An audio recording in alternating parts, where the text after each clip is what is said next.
muli. Sa oras nito, ang aking pasasalamat sa panibagong prayer na nagkaroon ng video sa inyong mga lingkod upang patuloy na magamit na magpahayag ng kanyang mga salita. Salamat din sa mga testimony na pinagkaroon ng bawat isa na minsan pa sabay natin nakita na buhay ang Diyos natin pinaglilingkuran. Na minsan pa nakita natin na ang tao maraming pinaplano pero mayroong dakilang Diyos na siya nagpapatupad ng lahat ng ating mga kung ano yung kalooban niya, siya pa rin ang siya na masusunod. Kaya salamat sa kaunawaan ng pagkakulit nagkakaloob sa isang mananampalataya sa paglakad sa kalooban ng pinagkakaloob sa bawat sa atin. Alora, sa araw nito, magsisimula tayo ng panibagong series na pag-aaralan natin sa ating mensahe. Ang series natin pagsisimulan natin ay magsisimula sa aklat ng Colossians. Sa Colossians chapter 1, 1 to 8, ang ating mensahe, ang sabi niya dito sa mabuting balita. Mula kay Pablo, apostol ni Kristo Jesus, ayon sa kalooban ng Diyos, at mula rin sa kapatid natin si Timoteo. Sa mga taga-Colosas na hinirang ng Diyos at mga tapat na kapatid kay Kristo, nawa ang pagpapala at kapayapaan mula sa Diyos na ating Ama. Lagi kami nagpapasalamat sa Diyos na Ama ng ating Panginoong Jesucristo tuwing pinananalangin namin kayo, sapagkat nabalitaan namin ang tungkol sa inyong pananampalataya kay Kristo Jesus at ang pag-ibig ninyo sa lahat ng hinirang ng Diyos. Dahil sa pag-asang kakamtanin ninyo ang mga inihanda para sa inyo roon sa langit. Nalaman ninyo ang tungkol sa inaasahan ninyo ito nang ang salita ng katotohanan, ang mabuting balita ay pangaral sa inyo. Ito'y lumalaganap sa buong sanlibutan at nagdadala ng pagpapala tulad ng nangyari sa inyo mula nang marinig ninyo at maunawaan ang katotohanan tungkol sa kagandahan ng Diyos. Verse 7, natutuhan ninyo ito kay Epapras, tapat na lingkod ni Kristo, mahal na kamanggagawa namin at kinatawan sa inyo. Sa Kanya namin nalaman ang tungkol sa pag-ibig na pinagkaloob sa inyo ng Espiritu. Ang mensahe ng Panginoon sa hapon ito ay may titulong The Visible Proof o ang maliwanag na pruweba. At dito, bago tayo magpatuloy, manalangin po muna tayo. Minsan pa ang aming pasasalamat sa oras ito, sa pribileyo na patuloy mong pinagkakalood sa bawat isa, upang patuloy kaming matuto sa iyong mga salita. Lord God, dakila ka. Ikaw pa rin ang Diyos noon, ngayon, at magpakailanman.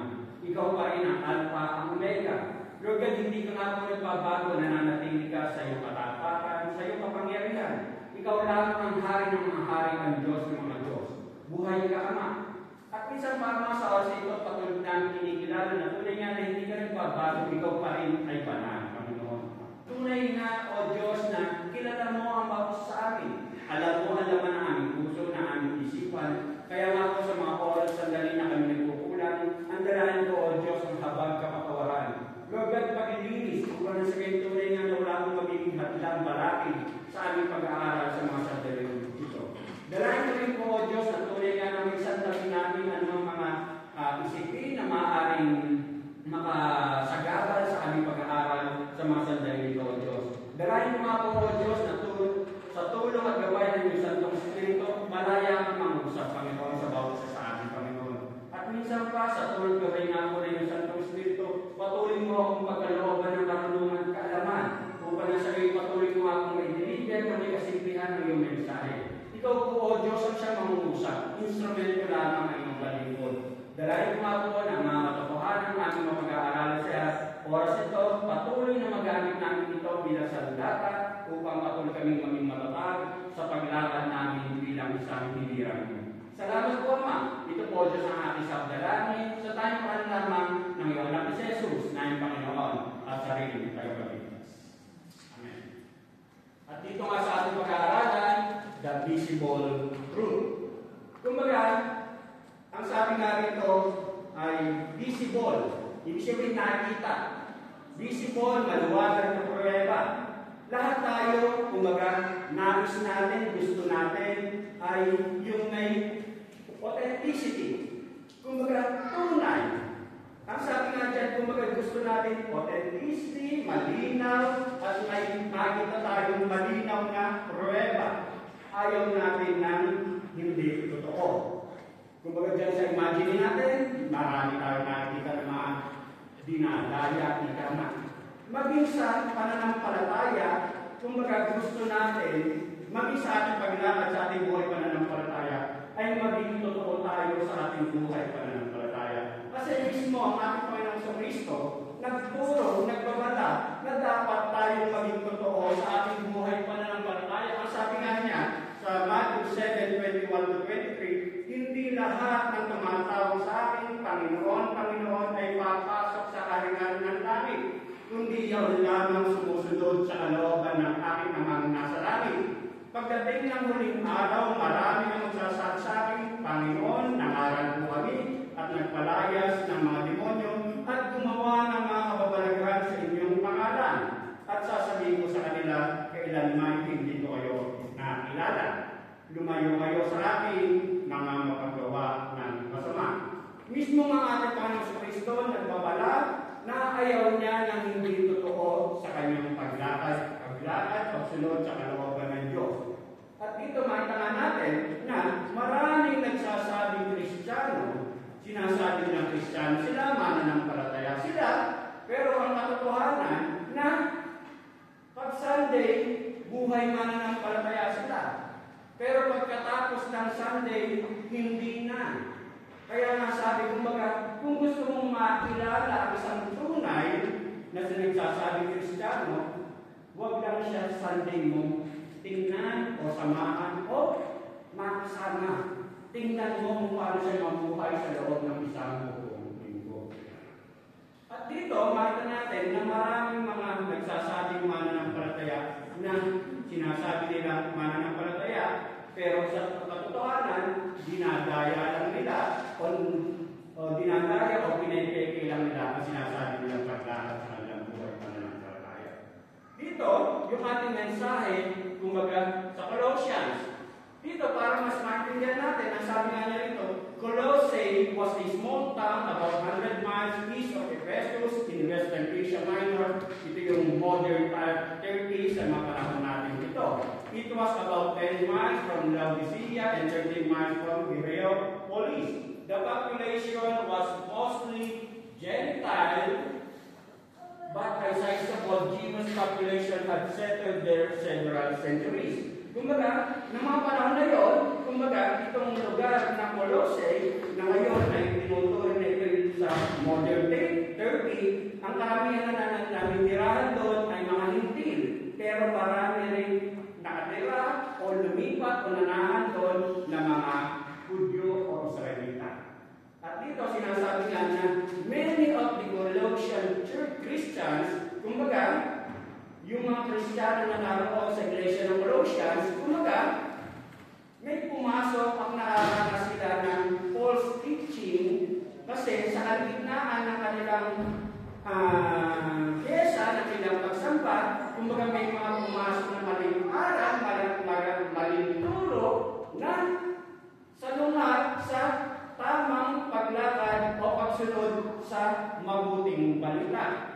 At dito, makita natin na sinasabi nga niya rito na ang ginawa ni Pablo para magkaroon ng solusyon o ma-resolve ang problema ito ng maling aral na nakapasok sa iglesia ng Colossians, sumulat si Apostol Pablo, ito nga yung pinag-aaralan natin, sa iglesia ng Colossians, para na sa gayon, kumbaga, na yung pananampalataya na meron sila, na narinig nila kay Epapras, kumbaga totoo yung pananampalatayang kanilang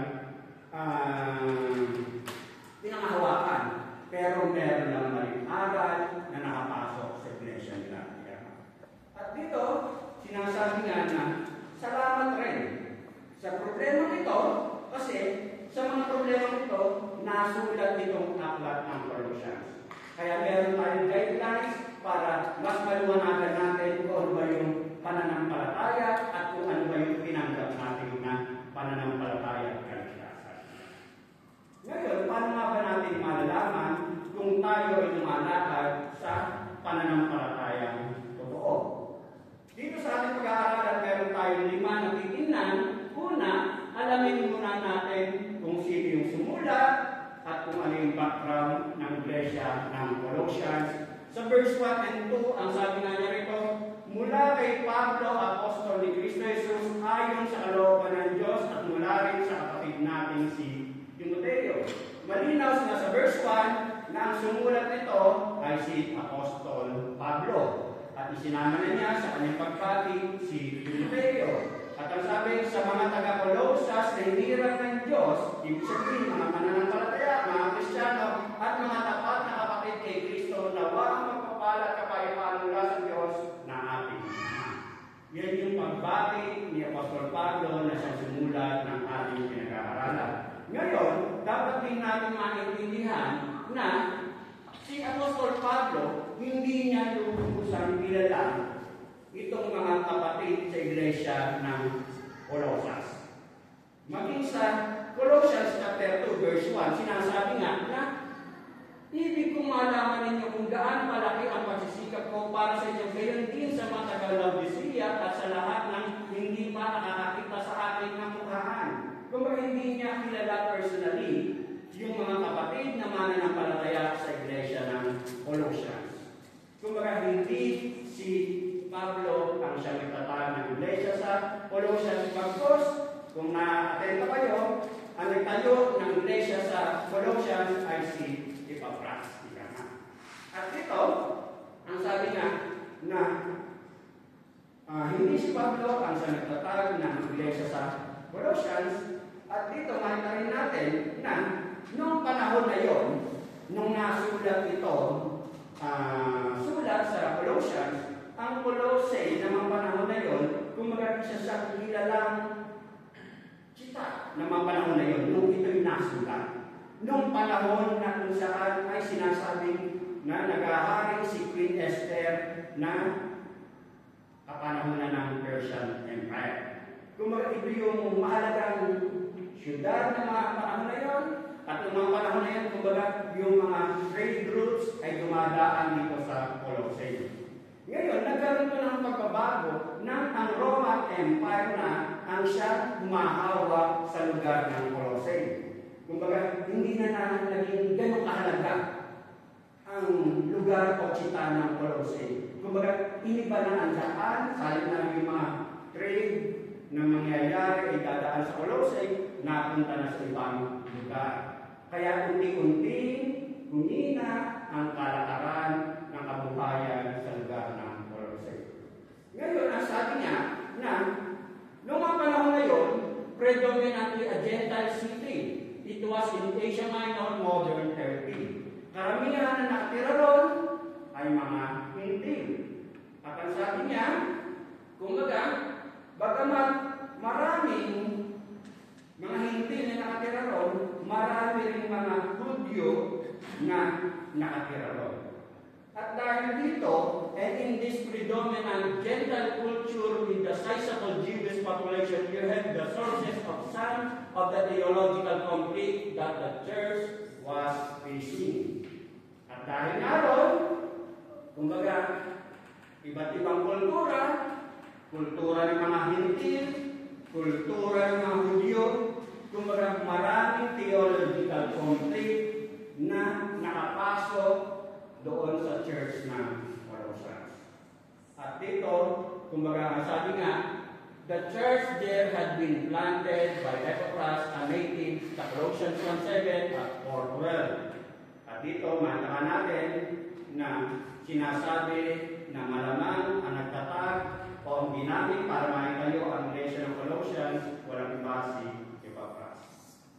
At dito, sinasabi na maaaring si Epaphras ay naturuan, naalalayan ni Pablo nung si Pablo ay naroroon sa lugar ng Efesos. Makikita natin yan sa Acts chapter 19 verse 10. At ngayon, kumbaga, makikita rin natin na yung church ng Colossae, kumbaga, sinasabi sa Pilimon, chapter 2, na Pilimon, verse 2, sinasabi rin na nagaganap yung pagsama nila dun sa bahay ni Pilimon. At dito, makita rin natin na si Pilimon, kumbaga, kilala rin ni Pablo at nakilala rin ni Pilimon yung katulong o slave ni Pilimon na nangangalang Onesimus. Malalaman natin yan sa Pilimon, ika na. At dito sinasabi rin ni Pablo kay Onesimus na bumalik ka sa kamo mo si Pilimon. At ikaw naman Pilimon, tanggapin mo si Onesimus bilang kapatid mo mananampalataya. Kumbaga, relasyon ng isang alipin at nagmamay-ari sa kanya. Kumbaga, bilang magkapatid sa pananampalataya. Ngayon, nasabi mo kanina na ang church ng Colossus na mga panahon na yun ay maraming nakapasok na false teaching. Kaya, itong si Epapras, hindi niya alam kung paano niya haharapin yung problema ng false teaching sa iglesia ng Colossus. Kaya ang ginawa ni Epapras, nagpunta siya sa Roma at doon natagpuan niya, nakita niya, nakipagtagpo siya kay Pablo at doon, kumbaga, makikita natin na sinalalayan siya, tinuruan siya kung paano haharapin ang problema sa Colossus. Ang sabi nga sa Acts 28:30-31, humigit kumulang sa 2 taong nanira si Pablo sa Roma, sa bahay ng kanyang inuupahan, at tinanggap niya ang lahat na nagsadya sa kanya, hayagan at walang sagapan na nangangaral sa tungkol sa pag-aari ng Diyos at sa Panginoong Jesucristo. Kumbaga, sa oras ito, nagpunta siya, nakipagkita siya kay Pablo, si Epapras, at sabi, Apostol Pablo, tulungan mo kami sa iglesia kasi may maling aral na umiikot sa iglesia ng Colossus. Maaari tinanong ni Pablo, ano ba? Anong maling aral ba ang umiikot dyan sa iglesia ng Colossus? Maaari tinanong ni Pablo kay Epapras na sila nagkasama, nakita. Kung ipinaliwanag ni Epapras na yung pagan way of life ng mga Hindi at yung kahiligan ng mga pagan na ito, mga pagano ito, mga Griego ito, na mahilig sila sa philosophy na tinatawag. Kumbaga, filosofiya. Kumbaga, yun yung kanilang hinahanap. Bukod doon, ang sabi nga, bukod sa maraming Hindi, meron din maraming mga Hudyo na naroon. At yung mga Hudyo ito, ipinapasok naman nila yung Jewish legalism.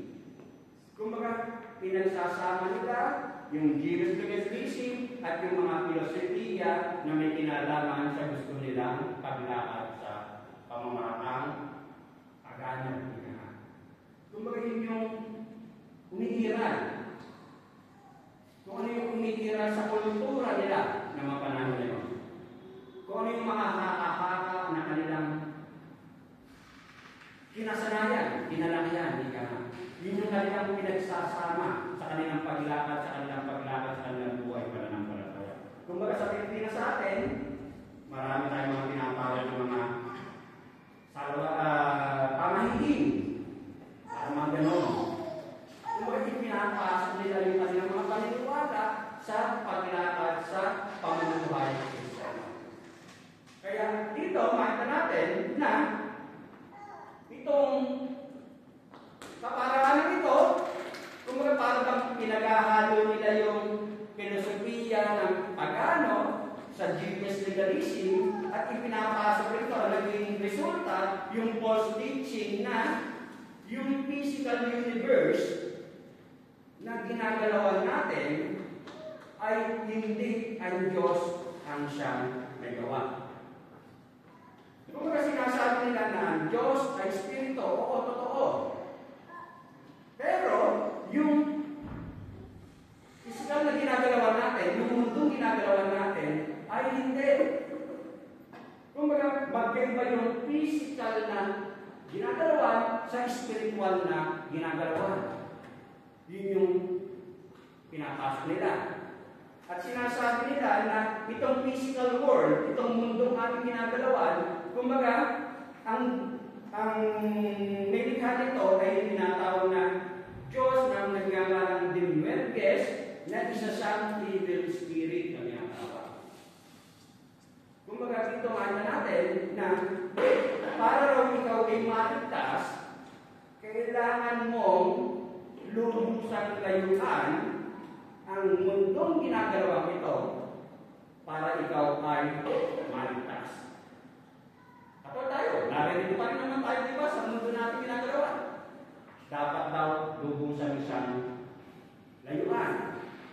At dito, sinasabi rin na kailangan mong magkaroon ng advanced knowledge na tinatawag, itong advanced knowledge in spiritual well-being na dudugtungan mo o sasamahan mo ng Jewish legalism na tinatawag din at hinahaluan ng asceticism na tinatawag magulo, no? Sa ulo. At ako yung binabasa sa ulo. Pero ito yung doon nagsimula itong maling aral na to. Ngayon, ang sabi, ano ba yung asceticism?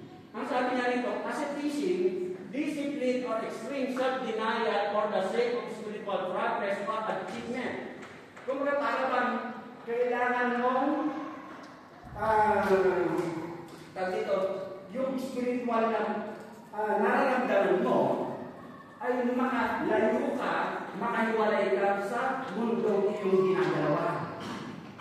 At yung sinasabi, discipline or extreme self-denial for the sake of spiritual progress or achievement. Yan yung tinuturo nitong philosophy na pinapasok ng false teaching. Para mas madali natin maintindihan yung mga nagpa-practice ng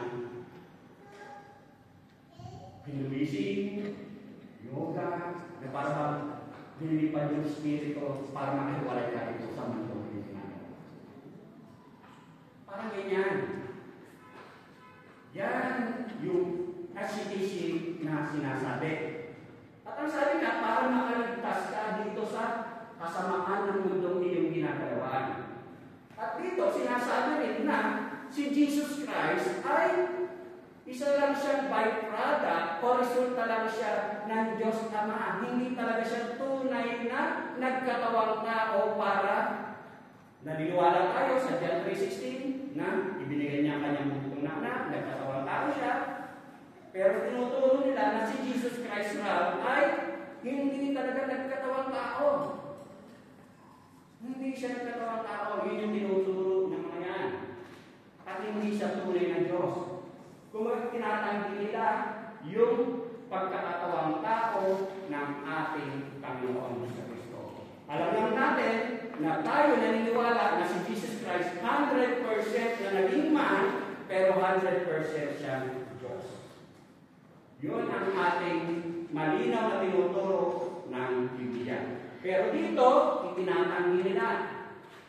At paglipas ng panahon, itong paniniwala ito, maging sa panahon natin ito, kumbaga, pumapasok pa rin itong aral na ito. Kung atento ka, yung New Age movement, meron pa rin yan. At hindi ka atento. Ang sabi nga rito, false doctrine attacking the early church Gnosticism. Kumbaga yan yung tawag ngayon. Ang sabi dyan, Gnosticism comes from the root word gnosis, meaning knowledge or special secret knowledge. It holds the doctrine that salvation comes through knowledge and that once attained, one was freed from the church of matter. Example, the body was evil and it did not matter what one did with it. Most Gnostics denied the deity. Tinatanggi nila pagka-Diyos ni Kristo due to the belief held by the physical body was evil kasi na masama ang katawan o ang physical body. The spirit was good coming from Greek philosophy. Today we have Scientology that says a lot of same things with special teachers and secret knowledge. This is also a part of the New Age movement which is the old tactics in new clothing. Sa panahon natin, yung mga ragazzi o o yung mga mahilig mag kung ano-anong pag hindi atento, kumbaga, yan yung nangyayari. Akala nila okay lang. At dito, dahil nga sa problema ito, kailangan itama ni Pablo ang maling aral na ito. Apostle Paul has to write and refute by focusing on the greatness and the supremacy of Jesus Christ who is God in human form. Kumbaga, kailangan ituwid ni Pablo yung maling aral na nakapasok sa iglesia ng Colossians. The deity of Christ and the physical humanity of Christ is strongly highlighted in the book of Colossians. Na yung pagka-Diyos ni Kristo, yung pagkakatawang tao ni Kristo ay ituturo dito sa aklat o sulat ng Colossians. It's the greatness of Christ, but also the greatness of the gospel of Jesus Christ. This is the knowledge that we need. We need the knowledge of the gospel. Kumbaga, ang pinakasusi sa lahat, ang saliksikin mo, kilalanin mo, ay kung sino ang Diyos na ating pinananampalatayanan. It's the knowledge of God through the gospel of Jesus Christ. That's the remedy. Kumbaga, yan ang kailangan natin mapanghawakan. At dito, kumbaga, itinuturo yung pagka-Diyos ni Jesus Christ. Kaya nga, nung isinulat ni Pablo yung Colossians, itinuro niya na ang kabaganapan at ang pinakaulo ng iglesia ay si Jesus Christ at yung pagka-Diyos ni Jesus Christ.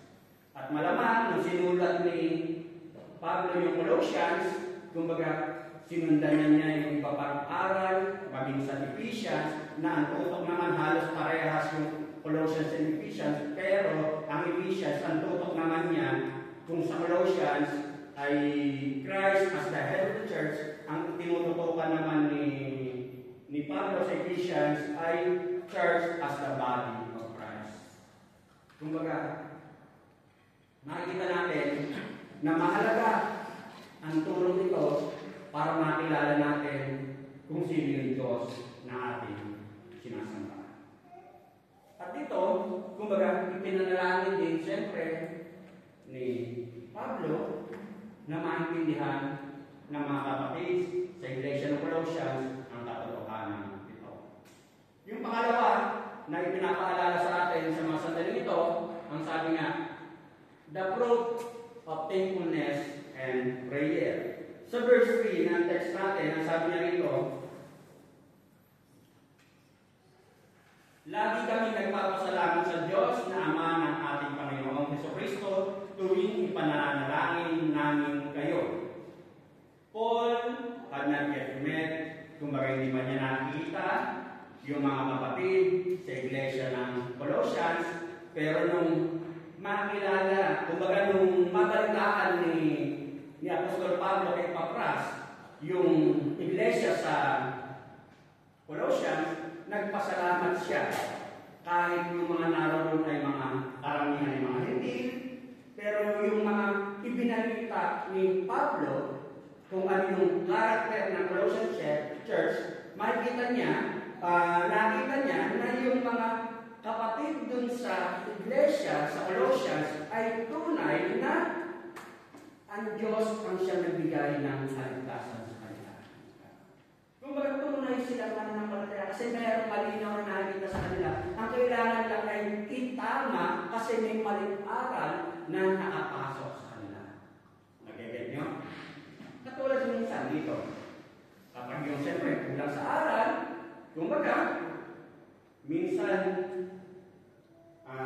dito, halimbawa, dito sa church ng Palermo, maraming, kumbaga, may mga iba't ibang church yung mga Christian sa Pilipinas, o may kinasanayan kang church sa Pilipinas, pero minsan hinahanap mo yung kinasanayan ng church sa Pilipinas, minsan nahanapin mo sa church dito sa LJPF Palermo.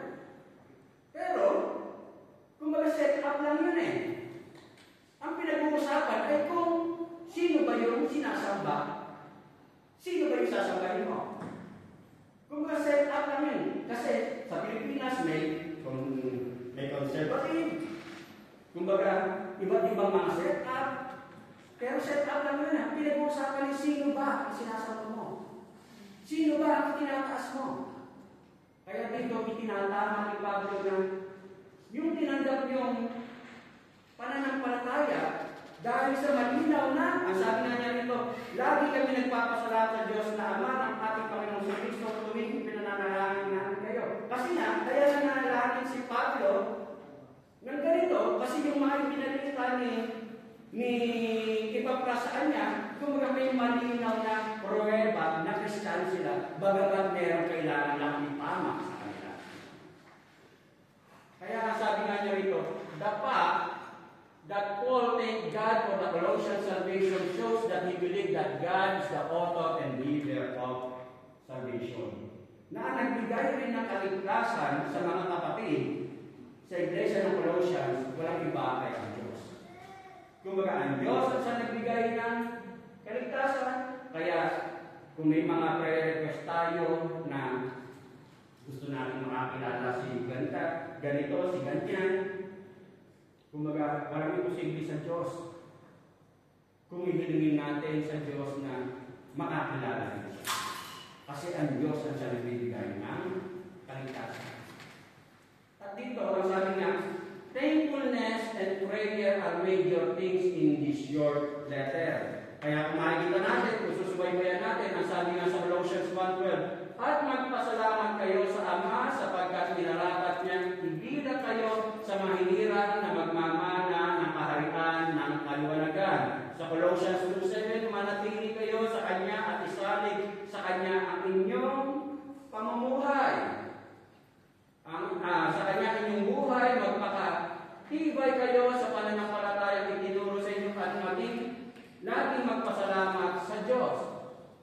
Sa Colossians 3:15-17, at pagariin ninyo sa inyong puso ang kapayapaan kaloob ni Kristo sapagkat ito ang dahilan kaya kayo ginawag upang maging bahagi ng isang katawan. Magpasalamat kayo lagi. Ang mga salita ni Kristo itanim ninyong mabuti sa inyong isip, magpaalalahanan kayo at magturuan ng buong kalaman. Umawit kayo ng mga salmo, mga himno at mga awiting spiritual na may pagpapasalamat sa Diyos at anuman ang gagawin ninyo, maging sa salita o sa gawa, gawin ninyong lahat sa pangalan ng Panginoong Hesus at sa pamamagitan niya ay magpasalamat kayo sa Diyos Ama. Sa Porto, huwag kayong magsasawa sa pananalangin, gawin ninyo itong mataimtim at may pasasalamat. And then sa 4:12, ang sabi nga, kinukumusta rin kayo ng kababayan ninyong si Epapras na lingkod ni Kristo Jesus na lagi niyang dinadalangin ng buong taimtim na kayo maging matatag, maging ganap at lubos na masunurin sa kalooban ng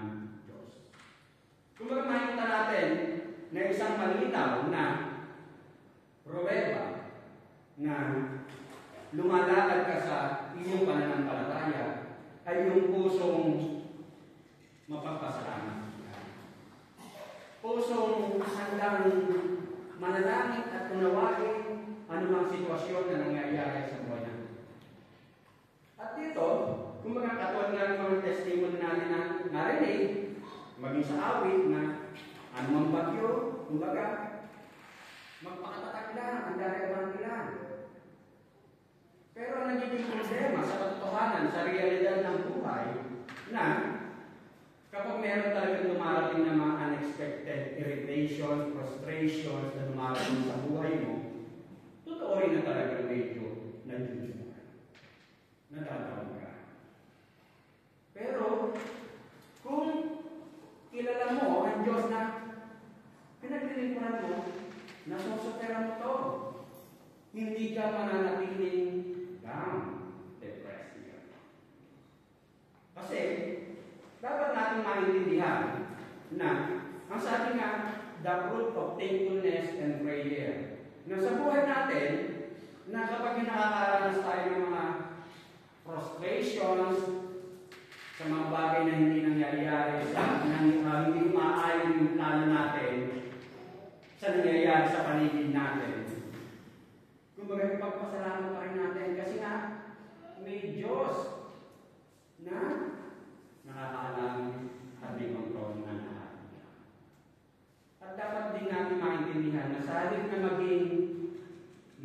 magreklamo ka, magmukmuk ka, maunawaan mo na ipagpasalamat mo sa pananalangin. At yun ang sagot para hindi ka ma-depress, magmukmuk, magreklamo. Yun ang sagot. Kapag na-judyo ka sa mga frustrations mo na hindi umaayon sa plano mo, daanin mo sa pagpapasalamat sa Diyos, sa pananalangin. Kasi ang Diyos pa rin ang nakakaalam ng the best. Ang Diyos pa rin ang may dakilang plano sa lahat niya. Kaya nga, ang sabi, thankfulness and prayer are proof of authentic Christianity. Yung buhay na mapagpasalamat, buhay na pananangin natin, anumang sitwasyon, kumbaga pasalamat pa rin natin kasi may itinuturo pa rin ito sa mga bagay niya. Kaya na, dito, makikita natin na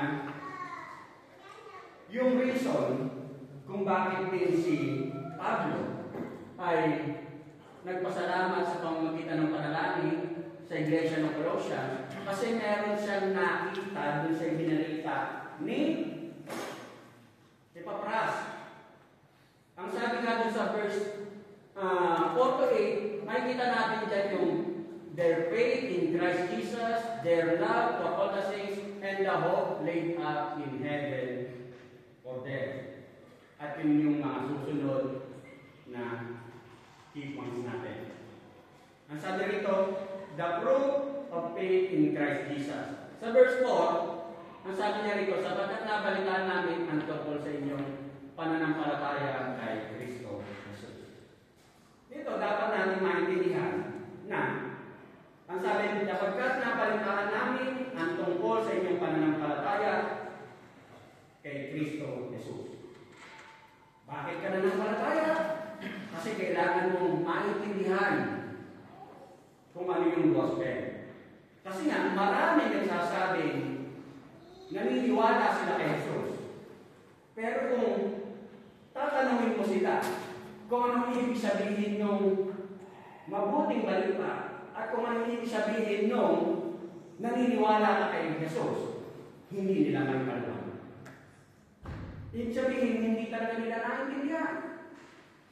Hindi talaga nila naunawaan. Much worse, hindi talaga sila nanampalataya kay Jesus Christ.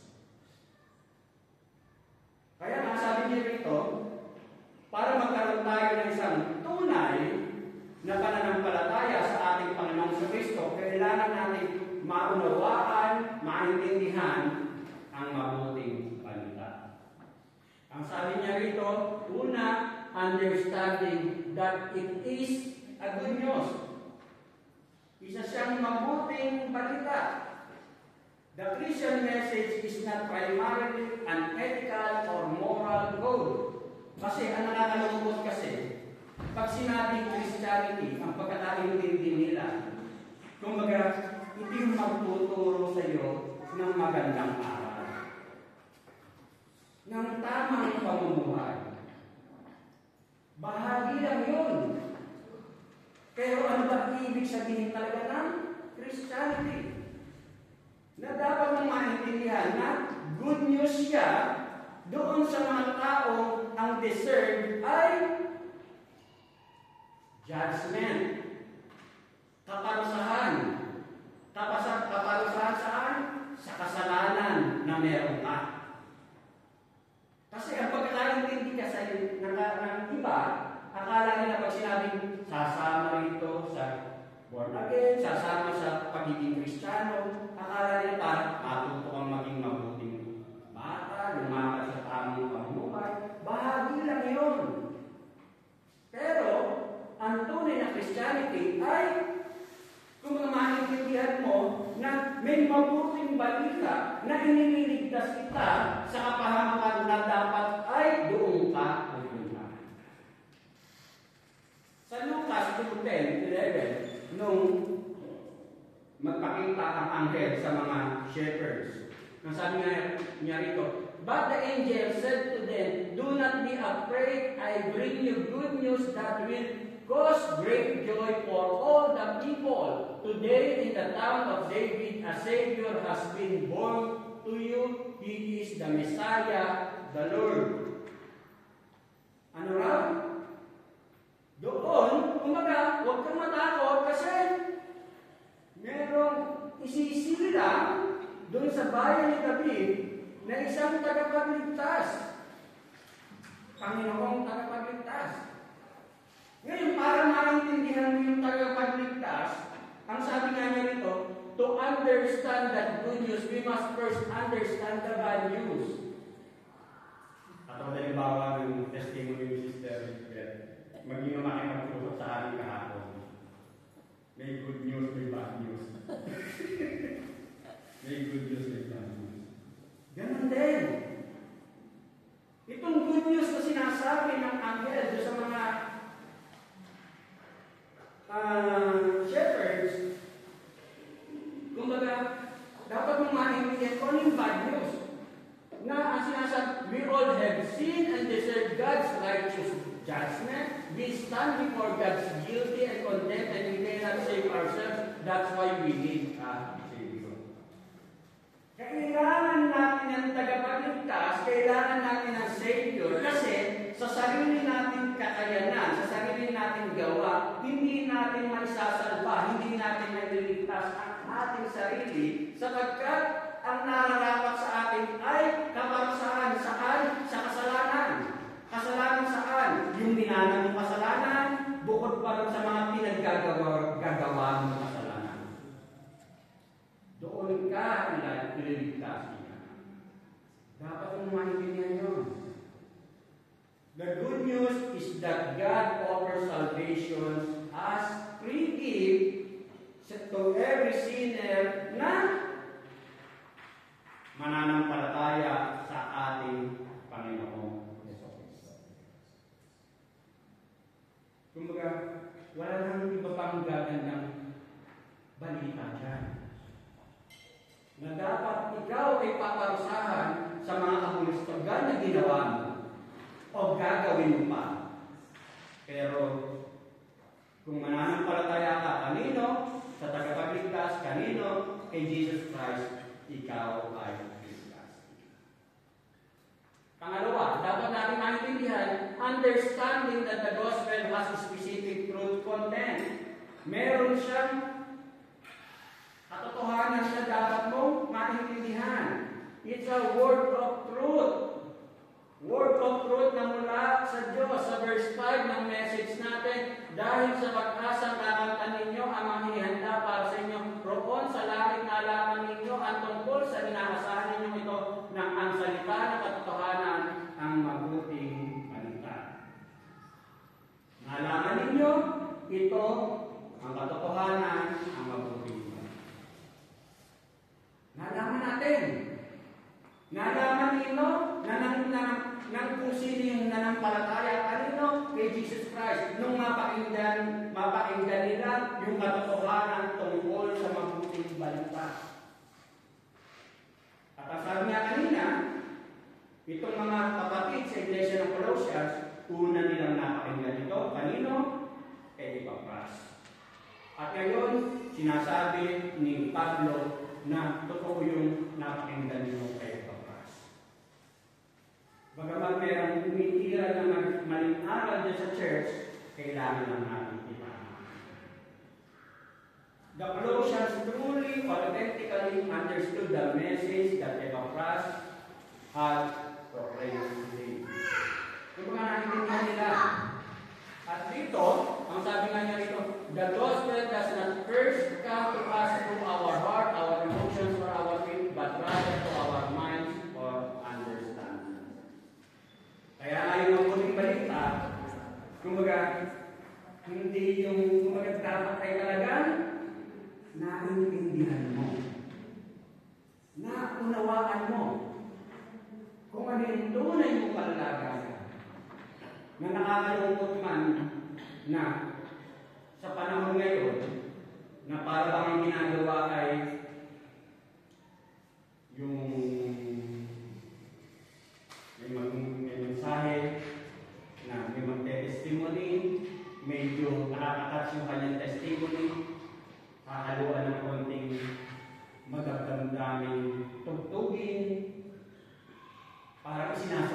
emotion na yun.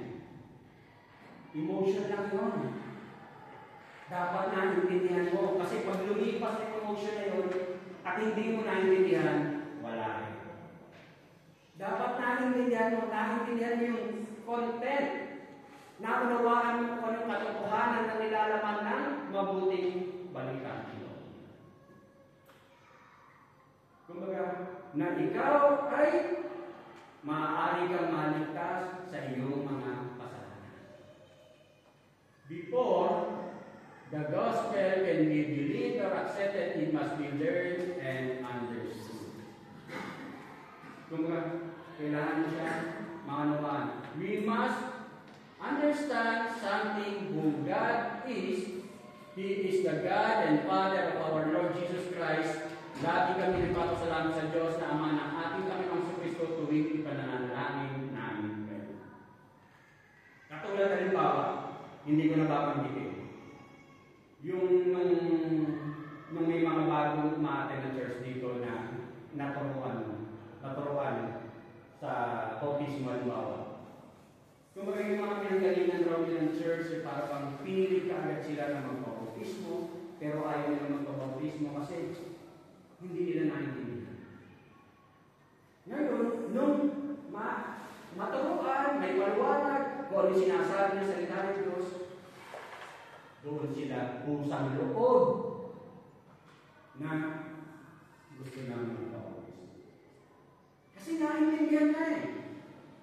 Naunawaan na. Kumbaga dito, sinasabi ka na para mo siya lubusan naintindihan mo kung ano pinanggap mo.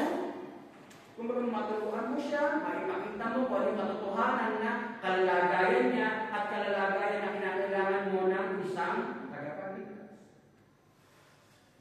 At dito, kumbaga,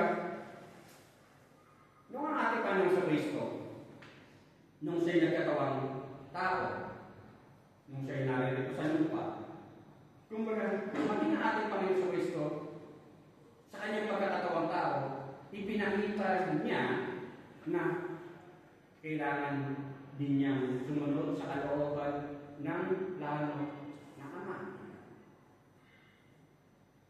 At dito, kumbaga, makikita natin na maging tayo, maunawaan natin na yung pagkakatawang tao ng ating Panginoon sa Kristo, bahagi yung sa plano ng Ama para sa kaligtasan ng kanyang mga hinilang. At dito, pinagunawa rin na ang ating Panginoon sa Kristo, yung sabi nga, He is a fully man, as the Lord, He is a fully God, one with the Father. Makikita natin yan sa John 10:30. I and my Father are one. Kasi nga, ang isang pumapasok na kalimara dun sa Colossians, hindi raw tunay na Diyos o byproduct lang ng Diyos si Jesus Christ. As the Christ, He is God's anointed one, the Savior, whom God promised as the descendant of David, na makikita natin sa Psalms 2, maging sa Psalms 110. Paul also describes the gospel as the gospel of grace, or grace of God. Sabi naman dito sa verse 6, ay ipangaral sa inyo, ito'y lumalaganap sa buong sanlibutan at nagdadala ng pagpapala tulad ng nangyayari sa inyo mula nang marinig ninyo at maunawaan ang katotohanan tungkol sa kagandahan loob ng grace is central and essential to the gospel. Mahalaga ang biyaya. Kumbaga, we are sinners who rightly deserve God's judgment. Kasi, kapag naiintindihan mo na biyaya lang ng Diyos na gusto kitang bigyan ng kaligtasan, wala kang dapat ipagmalaki. Lagi natin binabanggit sa Ephesians 2:8-9. For it is by grace you have been saved. Hindi sa mga gawa natin. Regalo lang. Ngayon, dapat din natin maintindihan na ang sabi niya doon sa 1 Corinthians 2:14, the natural man does not accept the things that come from the Spirit of God, for they are foolishness to him, and he cannot understand them because they are spiritually discerned. Ngayon, yung katotohanan na kaya katatanggap ay ang Diyos din ang gigising nga ng kalalagayan mong patay na espiritual. Kaya katatanggap. Kaya the natural man does not accept the things that come from the Spirit of God, for they are foolishness to him. Isa siyang kahangalan. The Holy Spirit must open the mind of the lost person so that they can truly understand the grace of God. Kaya ngayon, sinasabi natin, kapag yung nagtuturo ako, halimbawa, na sinasabi nga na, ang trabaho lang natin, magpahayag ng kaligtasan. Pero yung pagtanggap talaga, ang Diyos ang siyang magbibigay ng pananampalataya sa kanyang patay na kalagayan spiritual, at kapag nagising na siya, binigyan siya ng pananampalataya na tanggapin yung biyaya na binibigay sa kanya, doon siya tatanggap. Kaya huwag mong problemahin kung ang tagal-tagal na niya ay ganyan pa rin. Kasi ang Diyos ang siyang magkakaroon. I-stress mo lang sarili mo. Dami na nga rason na stress. Bakit ba yung stress mo pa? Yung mga isang biyaya na pinakikita sa atin na it's all the work of God. Yung pangatlo na dapat natin maintindihan, understanding that the gospel is powerful to save sinners. The Colossians were mostly Gentile pagans, believing for the lust of the flesh when the gospel came to them. Alam naman natin na kapag sinabi mong hindi, walang Diyos, puro kahalayan ang siyang ginagawa. But when God opened their minds to understand, their hearts respond, they believe, and they were dramatically changed. Kasi ang Diyos ang siyang nagbigay ng kaunawaan sa kanila, binuksan ang kanilang puso, naniwala sila, nanampalataya sila, at ang sabi, nagkaroon ng change. Nagkaroon ng pagbabago. Kaya nga, ay ipangaral sa inyo, ito'y lumaganap sa buong sanlibutan at nagdadala ng pagpapala tulad na nangyayari sa inyo mula nang marinig ninyo at maunawaan ang katotohanan tungkol sa kagandahang loob ng Diyos. Dapat nating maintindihan na yung nangyari ito sa Colossians, hindi lang sa Colossians. Maging sa atin. Kaya ay ipangaral sa ito'y lumagana sa buong sanlibutan. Bakit tayo nakakilala? Kasi ganun din ang nangyari sa atin. Binigyan tayo ng biyaya, ginising yung ating patay na kalalagayang spiritual, kaya tayo na ng palataya sa biyaya ang pinagkakalap sa ating kaligtasan. Kumbaga, hindi lang sa mga taga-Colossians, ito yung ipinangunawa na dapat mong maintindihan na ang mabuting balita ay may kakayanan iligtas ang isang makasalanan. Mabago ang isang makasalanan. Kaya nga kung may makakarinig tayo ng mga life testimony, ng iba't ibang mga life testimony, pero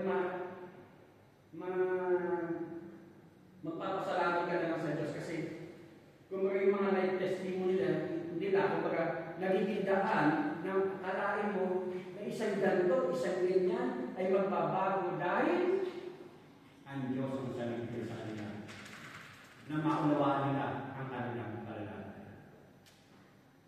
Kaya sabi nga niya rito, internally the gospel bears the fruit of the Spirit in the lives of the believers. Internally.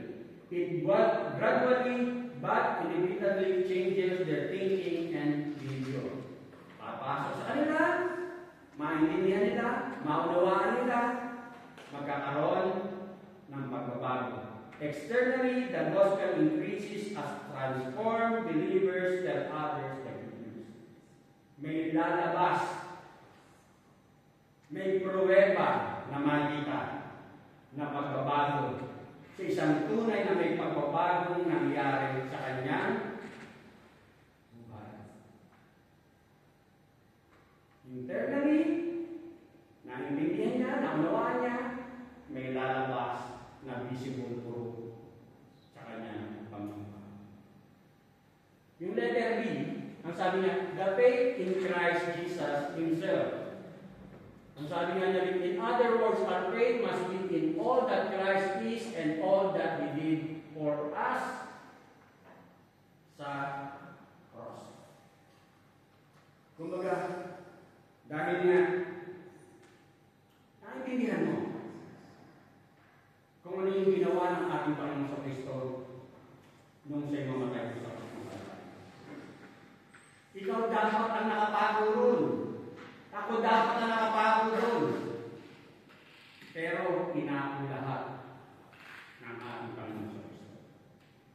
Ibig sabihin, dahil naintindihan mo, dahil nanampalataya ka, yung pananampalataya mo yan ay, kung pagkabuhay, may pagkilos, may makikita ng pagbabago sa iyo. Katulad halimbawa, kapag yung gusto mong umuwi ng Pilipinas. Hindi naman pwedeng gusto mo lang umuwi ng Pilipinas. Hindi naman pwedeng gusto mo lang umuwi ng Pilipinas. Para kung makauwi ng Pilipinas, naririto ka sa Italia, nananampalataya ka na yung aeroplanong yan ang siya maghahatid sa iyo para makarating ka doon sa Pilipinas. Ibig sabihin, sasakay ka sa aeroplano. Kahit pwedeng may mangyari hindi maganda. O halimbawa, na sinasabi nga na yung lagi tayo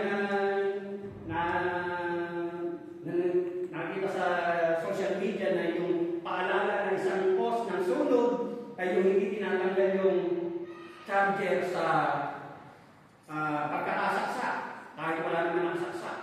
Marami pa yung ganyan. Naniniwala ka na yun yung pwedeng maging post ng sunod. Pero wala ka namang ginagawa.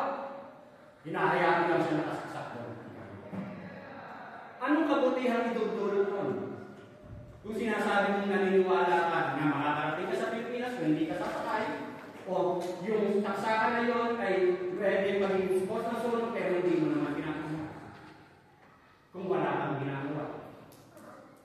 Ang sinasabi nito, kung talagang naniniwala ka na yung eroplano nito, ang siya magkakatid sa iyo para makarating ka sa Pilipinas, kailangan mong sumakay sa eroplano. Siyempre, bibigyan mo ng ticket kasi hindi ka pwede sumakay kung wala kang ticket. Ganon din yung charter para maiwasan yung sunog, pugutin mo.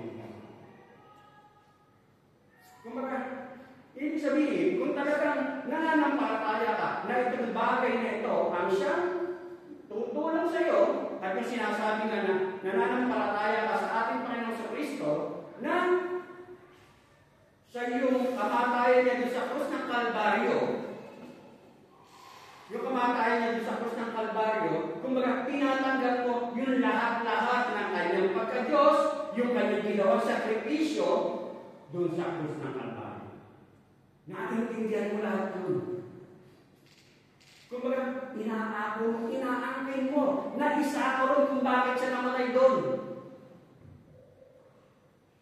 Kumbaga, yun yung pinaunawa sa atin. Na, yung our faith must be in the Jesus revealed in Scripture. Kung ano yung sinasabi na yung pananampalataya natin ay kung ano yung tinuturo na kung ano yung sinasabi ng Jesus na naroon sa Biblia. Hindi yung mga haka-haka na napapakinggan mo lang. At ang sinasabi nga niya rito, saving faith is always in the person of Jesus Christ, not just in the faith about Him. Yung kaligtasan, o yung pananampalataya na kaligtasan na siya, makapagbibigay sa atin, makapagliligtas sa atin, ay yung pagka-Diyos ni Jesucristo. Ika nga. tinatanggap natin, naunawaan natin. At sabi nga niya rito, yung sinasabing Yesu Kristo na tinuturo ng salita ng Diyos, ng mabuting balita, hindi yung sinasabi ng mga maling aral na si Jesus na nagkaroon ng anak kay Maria Magdalena. Maraming mga maling aral na ganyan. Bagkus, ang pananampalatayaan natin ay yung Yesu Kristo na sinasabi ng Biblia. Kaya nga, ang sabi nga, dapat natin siguraduhin ang ating sarili. Na baka sinasabi mo lang na naniniwala ka, pero alanganin pala. Katulad sa rin, halimbawa, lumalakad ka, pero hindi ka pala nakakasigurado sa iyong sarili na totoo pala yung kung tama yung nilalakaran. Katulad sa halimbawa, naniniwala ka na yung aeroplano ito ang siyang maghahatid sa iyo sa aeroplano, pero hindi ka atento, yung pala aeroplano sasakyan mo ay sira. Hindi ka makakarating. Sasablo aeroplano sasakyan mo. Mapapahama. Kaya sinasabi nito, ang pinapaunawa sa atin, the point here is that we are not only to believe correct teaching about Jesus Christ, but also to believe in Christ Jesus. He alone is our Savior. Kung kung ano yung tinuturo niya, siya lamang tagapagligtas. Kaya nga sabi ko, marami tayong pinanggalingan, iba't ibang sekta, pero sino ba yung talagang ating pinanggalingan? Yung pang-apat na tinuturo sa atin, ang sabi, the fruit of love for all the saints. Habang, while faith is essential for beginning a relationship with Jesus Christ, it is worthless if it does not result in love for others, especially for all the saints. Malinaw na tinuturo rin ni Pablo na isang malinaw na pruweba na ikaw ay tama yung pananampalataya mo, yung matuto kang mahalin mo ang kapatid mo sa pananampalataya.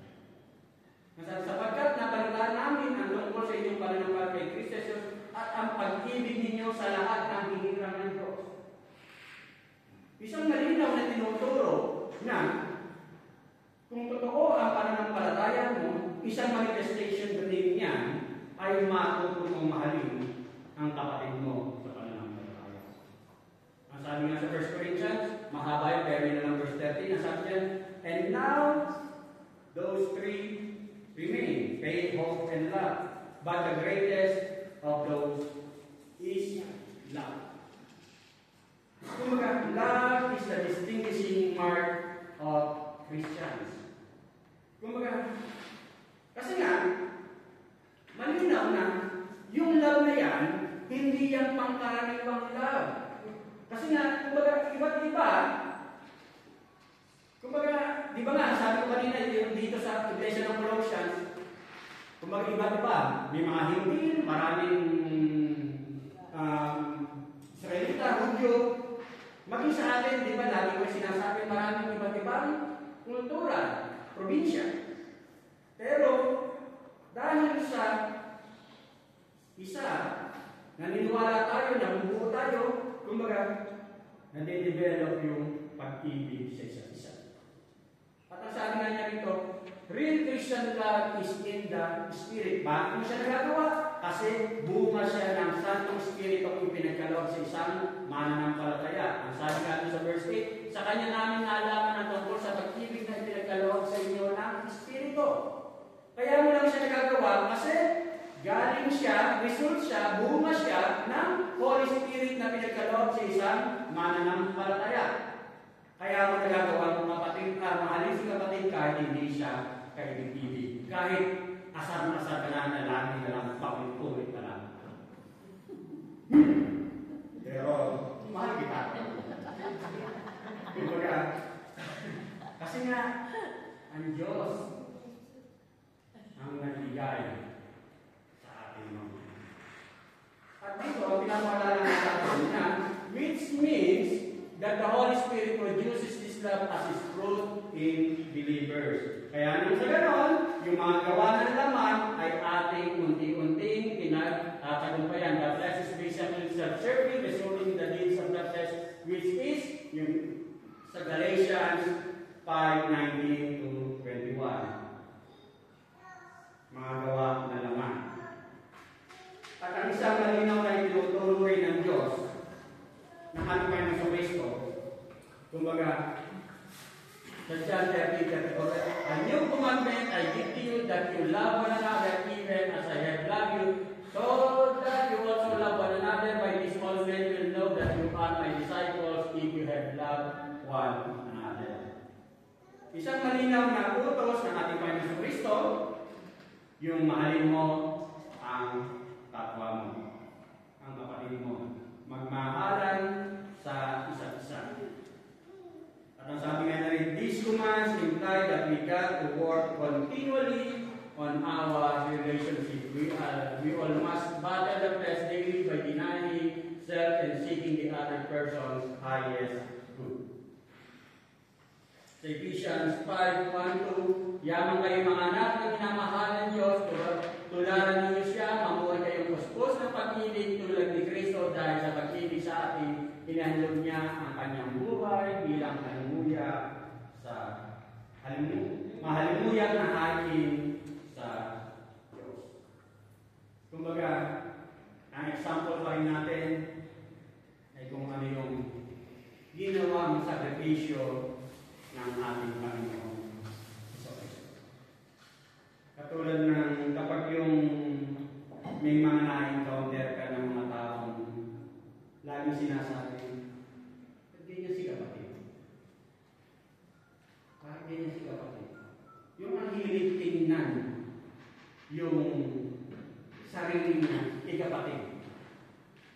Hindi niya magawang mali o ibigin si kapatid, pero mali lang tinuturo ng isang mali lang ng pruweba na talaga lumalakad kasi yung buhay pa ng palataya ay matutulong mahalin si kapatid. Ang maging halimbawa lagi natin na sinasabi nga niya na ang batayan lagi natin ay yung sakripisyong ginawa ng ating Panginoon sa Kristo para sa iyo. Ibig sabihin, ang tingnan mo lagi, ikaw at si Jesus Christ, hindi ikaw at si kapatid. Para magawa mong mahalin si kapatid. Sacrificial love for others, just as Jesus loved us, is an essential proof of real Christianity. Si Jesus Christ ang pinakang ehemplo natin, batayan natin, para matuto natin mahalin ang kapwa natin. Yung panlima,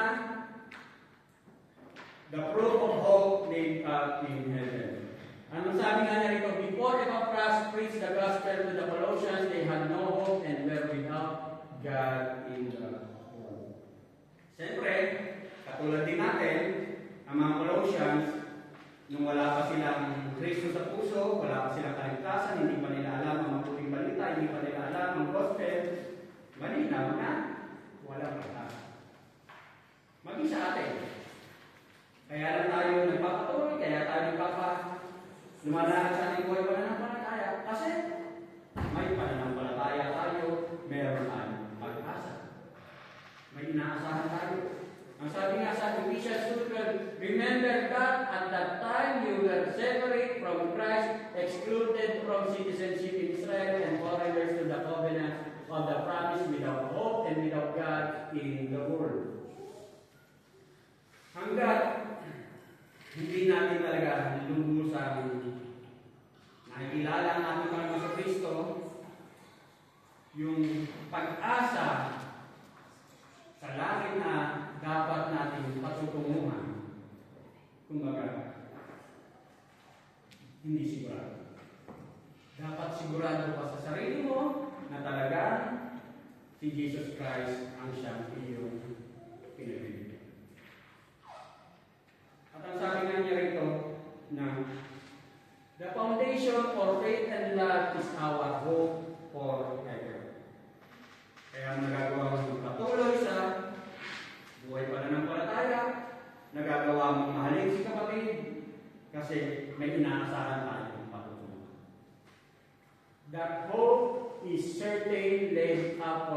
because it's based on the promises of God who cannot lie. Kasi ang Diyos ang siyang nangako nung ating buhay paglakad sa ating buhay pananampalataya. Kaya nga, mga kapatid, ang pinapaalala sa atin ng Diyos sa oras ito, ang sabi nga, the visible proof, o ang isang malinaw na pruweba. Kaya nga sabi rito, if people have not changed, we can assume that either the true gospel was not preached or that it was not believed. Kung bakit, o maaari kung bakit ang isang tao ay talagang walang nangyayaring pagbabago sa kanya, ay maaaring yung mabuting balita ay hindi talaga nagpaliwanag ng gusto sa kanya. O pwede rin talagang hindi siya nanalo. Kaya, katulad na limbawa na isang ilustrasyon, na minsan akala natin dumalakad tayo. Akala natin nananampalataya tayo. Akala mo nananampalataya ka, yung pala hindi. Katulad limbawa, may daily routine ka. Gigising ka sa umaga, magigising ka sa alarm clock, babangon ka, pupunta ka sa banyo, magigilamos ka, gagawin mo lahat ng mga morning routine mo, magpre-prepare ka, magbibis ka, papasok ka sa trabaho, maglalakad ka. Paglalakad mo, pupunta ka sa isang bar, magkakape, para magising. Kasi akala mo gising na lang. Pero sa paglalakad mo, bigla ka nauntog. Naglalakad ka pero nauntog ka. Hindi mo na malayan na meron palang isang basket na nakabitin ka o sa isang mataas na palasyo. Nauntog ka. Doon na nalaman na saka ka palang magising. Baka sa ating buhay pananampalataya, akala natin lumalakad tayo sa ating buhay pananampalataya. Katulad ng introduction natin na karamihan pinipigil lang pala. Pero ang katotohanan, hindi. Hindi tama yung paglakad na kanya ginagawa. Kasi sinasabi nga dito na yung perfection habang naririto tayo sa mundo nito, malabo. It's not possible. Pero isang katotohanan na, but to be a Christian, the need of having visible progress and growth is real. Yung perfection, habang naririto tayo sa mundong ating ginagalawan, kumbaga, malabo. Pero yung katotohanan na kung sinasabi ng Kristiyano, naririyan yung katotohanan, yung pangangailangan na kailangan mayroong progression, may paglago, may pagbabago na kinakailangan. Kaya pangaalala sa atin ng Panginoon sa oras nito, sabi nga sa 2 Corinthians 35, examine yourselves as to whether you are in the faith. Test yourselves, do you not know yourselves that Jesus Christ is in you, unless indeed you are destroyed. Suriin natin mabuti ang ating mga sarili. Manalangin ko tayo. Purihin ka, O Diyos, samahin ka nga sa Espiritu at Katotohanan. Salamat po, O Diyos, sa oras ito na pinagkaloob mo sa amin upang paalalahanan kami, Panginoon, sa pamamagitan ng sulat ni Pablo sa Iglesia ng Colossians, Panginoon. Mga aral, Panginoon, na akala namin marami kaming kailangan gawin. Akala namin lumalakad na kami sa tama, Panginoon.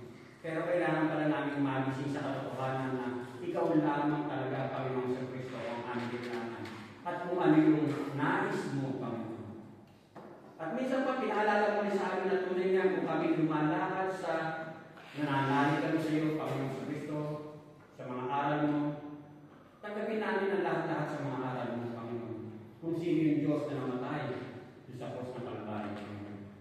Maintindihan natin, maunawaan namin na tunay nga na mahirap kami noon yung perfection habang kami narito sa lupa. Pero isang katotohanan na kung kami lumalakad nga po sa kalooban ng Panginoon, ang pinaalala sa amin, magkaroon kami, Panginoon, ng progression, paglago, pagbabago, Panginoon. Isang katotohanan na dapat makita sa isang lumalakad sa buhay ng Kalbaryo. Salamat po, Diyos, sa paalala ito. Ito nga po, Diyos, ang ating samdalahin na may pasalamat. In Jesus' name I pray. Amen. Patuloy po